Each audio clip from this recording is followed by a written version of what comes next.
Assalamualaikum warahmatullahi wabarakatuh. Ya, alhamdulillahirrabbilalamin. Kita bersyukur kepada Allah Subhanahu wa taala karena hari ini kita semua masih bisa melanjutkan pelajaran kita karena izin Allah Subhanahu wa taala. Dan hari ini kita akan memulai pelajaran kita di kelas 11 ini. Untuk kalian sudah mengetahui semuanya di buku kalian sudah bisa melihatnya masing-masing di buku kalian. Iman kepada kitab-kitab Allah Subhanahu wa taala. Nah, kalau kita berbicara masalah kitab-kitab Allah Subhanahu wa taala, tentu kita sudah paham bersama bahwasanya kitab Allah, kitab-kitab atau mengimani kitab-kitab Allah itu adalah mengimani kitab-kitab yang Allah turunkan di muka bumi. Nah, dalam sebuah hadis disebutkan bahwasanya ada beberapa kitab yang Allah turunkan kepada utusannya melalui malaikat Jibril. Nah, diperkuat dengan pernyataan di dalam Al-Quran pula bahwasanya ada beberapa kitab yang Allah turunkan. Yang pertama adalah kitab Zabur, kitab Taurat, kitab Injil, dan Al-Quran. Nah, ada juga yang disebut dengan suhuf atau suhuf Ibrahim wa Musa. Nah, kitab-kitab inilah yang diturunkan oleh Allah Subhanahu wa taala langsung kepada utusannya atau rasulnya, nabi yang diutus oleh Allah Subhanahu wa taala melalui malaikat Jibril. Namun kita harus mengetahui bahwa kitab itu diturunkan untuk sebagai petunjuk, kan? Sebagai petunjuk bagi manusia. Saya ingin memberikan gambaran seperti ini. Contoh misalnya, ada seorang yang membeli alat elektronik misalnya. Tentu ketika kalian membeli alat elektronik, contoh misalnya lah ya, kulkas atau membeli handphone gitu ya, pasti diikutkan dengan bukunya atau buku pintarnya atau buku petunjuknya, kan begitu ya. Setiap beli handphone, setiap beli HP ya kan, setiap beli laptop, beli kulkas, beli kipas angin atau beli apalah ya, alat-alat elektronik, tentu diikutkan dengan buku petunjuknya. Tujuannya apa? Supaya orang yang mau mempergunakan alat itu bisa mempergunakan dengan cara yang benar.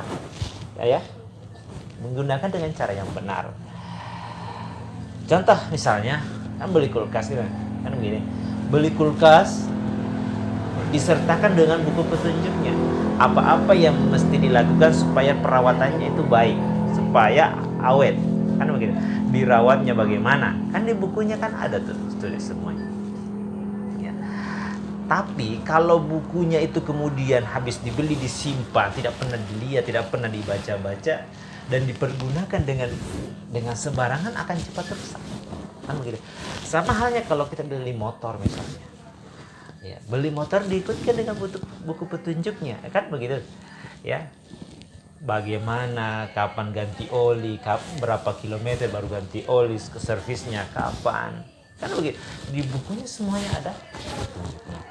Nah, oli apa yang digunakan, bensin apa yang digunakan, jangan sampai salah-salah, kan begitu. Jangan sampai misalnya beli motor, gitu kan, beli motor yang petunjuknya mengharuskan mengganti oli, ya, mengganti oli yang baru, ya, mengganti oli yang baru. Namun digantinya dengan oli yang tua atau oli bekas, kan misalnya, kan cepat rusak. Atau misalnya ya, harus menggunakan bahan bakar bensin misalnya, tapi tidak menggunakan bensin, tetapi menggunakan apa? Dia menggunakan misalnya solar. Ya, mesin itu akan cepat rusak. Mesin itu akan cepat kalah misalnya. Gitu.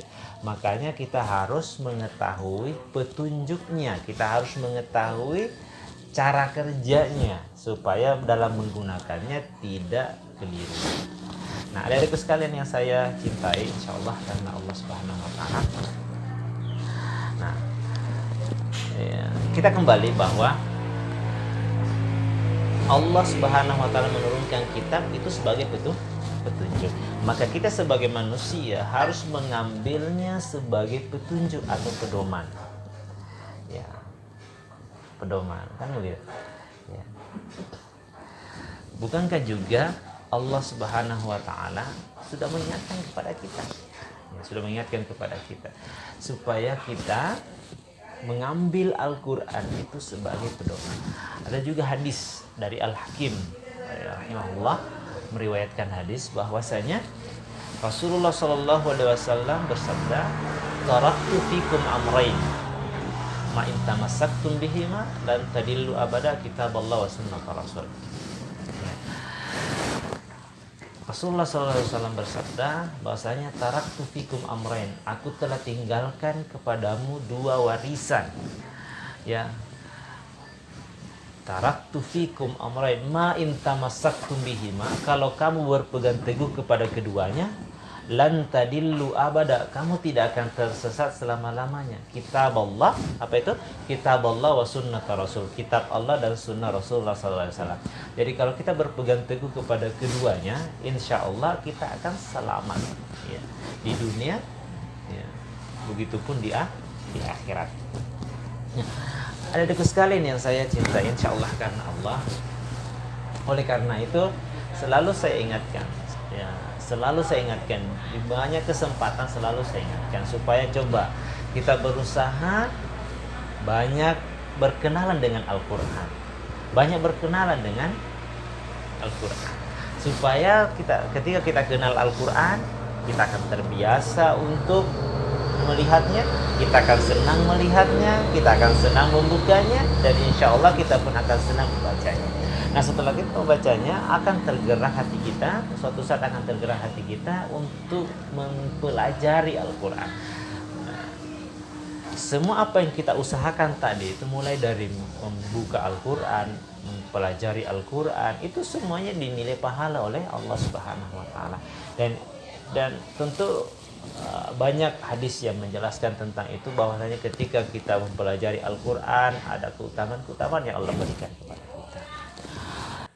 Rasulullah SAW pernah meramalkan bahwasanya suatu saat akan ada waktunya di mana manusia itu banyak berselisih.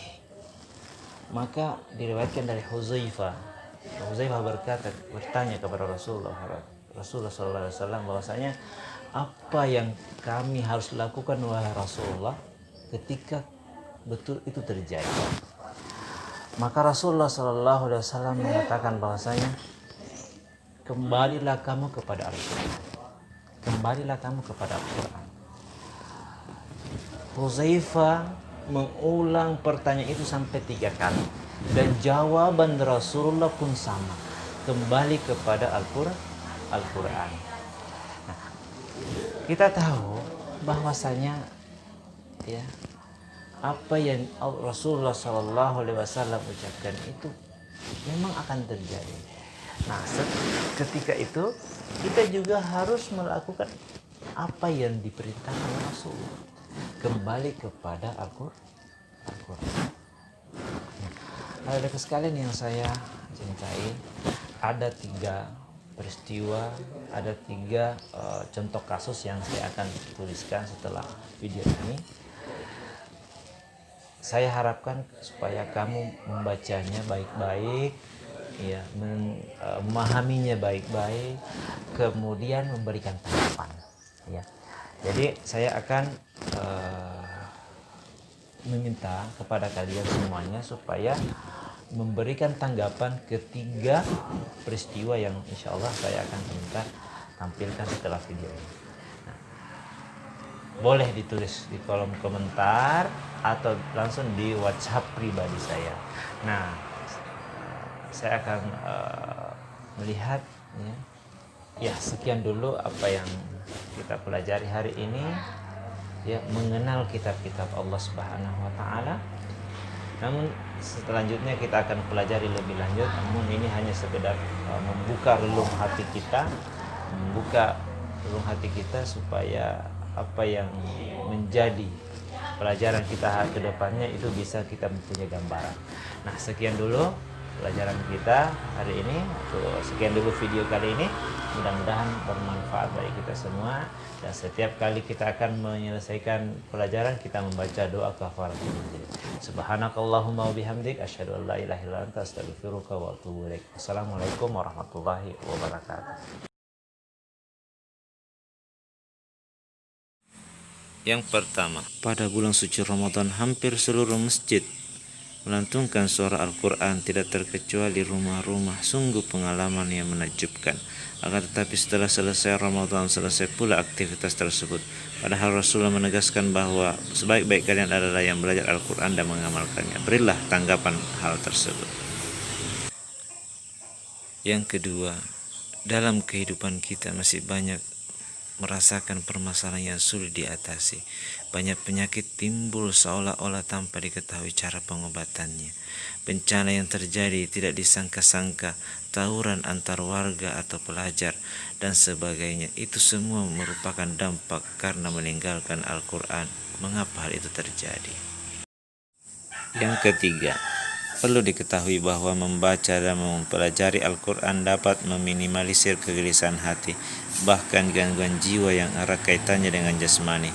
Membaca dan mempelajari Al-Quran dapat meningkatkan kewaspadaan diri dan termotivasi untuk selalu taat kepada Allah dan Rasul-Nya. Dengan banyak mengkaji dan mengamalkan isi Al-Quran, kehidupan akan menjadi tentram, aman, damai, dan sejahtera, dan selamat dunia akhirat. Benarkah demikian?